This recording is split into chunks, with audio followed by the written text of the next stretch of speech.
From the East Tennessee Weather Center, here's your morning weather update with meteorologist Mike Witcher.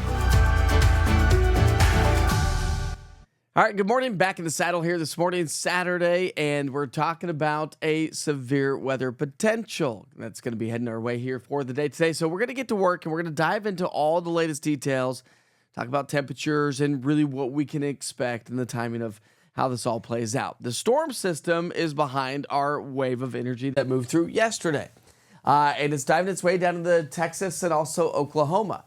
And so as that does so, one disturbance moves on out, another one moves its way on in, and that next one is the one that's going to produce the potential for some severe weather. Not just here in East Tennessee or across the state of Tennessee, but across the entire region.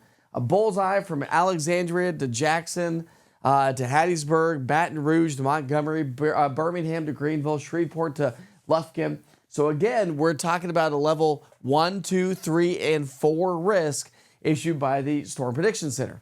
All right, so I'm going to show you the big picture and the evolution of how this all plays out. Then we'll bring it to the local level and time everything out for you. But look at this system.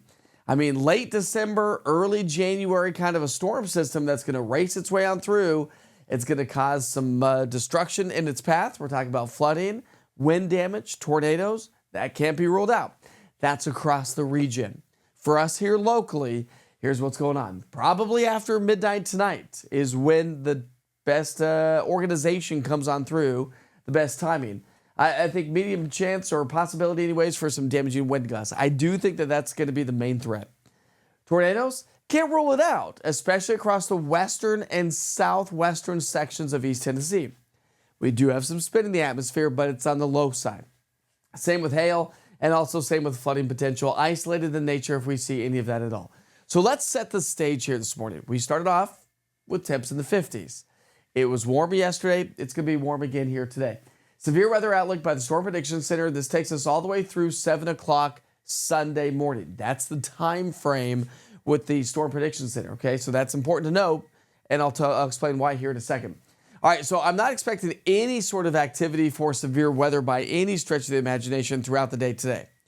It's overnight tonight into Sunday morning. Look at the storm system by 7 o'clock Sunday morning. Remember, I showed you that graphic just a second ago that said that takes us through 7 o'clock in the morning. There's that severe weather potential. Again, anytime after midnight tonight, a lot of times these storm systems tend to speed up, but if this model takes shape, we're talking more likely sunrise 7 o'clock in the morning. So now let's pick up our timeline again with our Storm Prediction Center's outlook. And you can see a level 1 and a level 2 risk, but notice it's shifted. And here's the reason why. Here comes our boundary, and everything shifts eastward.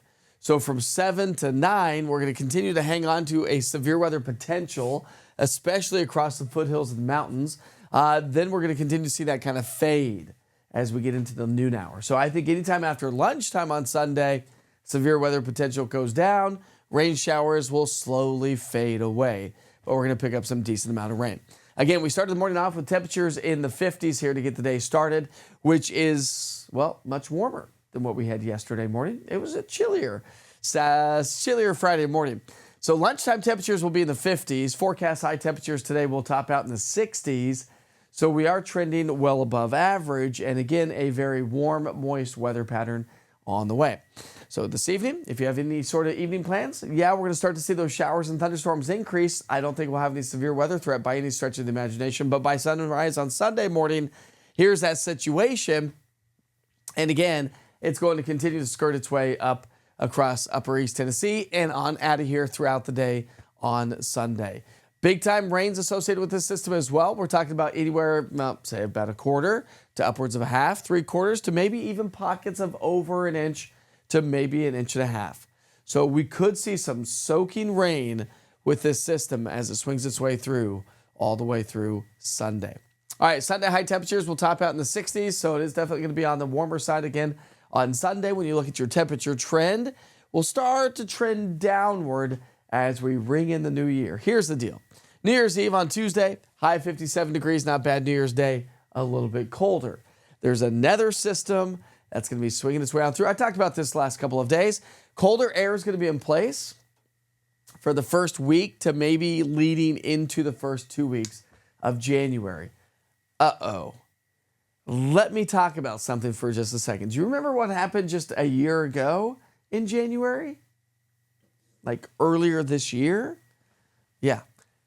The potential. But let me explain. All right, so here we go. So rain showers as we head through our Saturday and Sunday. Then we're going to see the more that little clipper system for New Year's Eve, New Year's Day. And then the rain chances kind of, or at least precipitation chances, kind of fade away. So here's how it all plays out. So we got rain, snow accumulations. We pick up our timeline Saturday morning at 7 o'clock this morning anyways. And here's our storm system. So through tomorrow morning, so 24 hours, you'll see how the rain showers are going to pick up around the region. Heavy rain back off to our west. Rain continues to spread its way eastward out through from our Sunday into our Monday morning. Now let's go from Monday morning into our Tuesday and Wednesday. Here comes another little clipper system. Doesn't add a lot of moisture to it, but notice a little bit of light snow across the highest peaks of the Smokies. So we could see that as we ring in the new year. And then, so you can kind of see how that snow is going to line up across the highest peaks of the Smokies. This takes us all the way through Friday. All right. Then Friday into Saturday, another clipper system may swing its way on through. So we're talking about a week away. That may produce some light snow showers around the area. Another system is going to be swinging our way as we get into our Sunday and Monday of the following week. That could produce a little bit of light snow. And then I want to point out something real quick. Yes, this is a model forecast. Yes, you're going to see it on social media. Please do not share it unless it has important information that can add value to your life. This is way too far out. Way too far out. But the models are indicating that some snow showers are going to start to line up. How that all takes place and how that all takes shape over the next several days, the next several weeks, the next several months. Of course, that's why we're here, to keep you up to date and to kind of dive into all the latest details. But watch what you see on social media, because somebody is bound to share that and talk about how East Tennessee is going to get pounded with a ton of snow. But let's use some common sense, my friends. It's a long ways away. I will keep you posted on how it all plays out, okay? So make sure you download the East Tennessee Weather app. It's your one-stop shop for weather right here in our own backyard. East Tennessee. This is East Tennessee Weather. Weather when you want it. Have a great Saturday.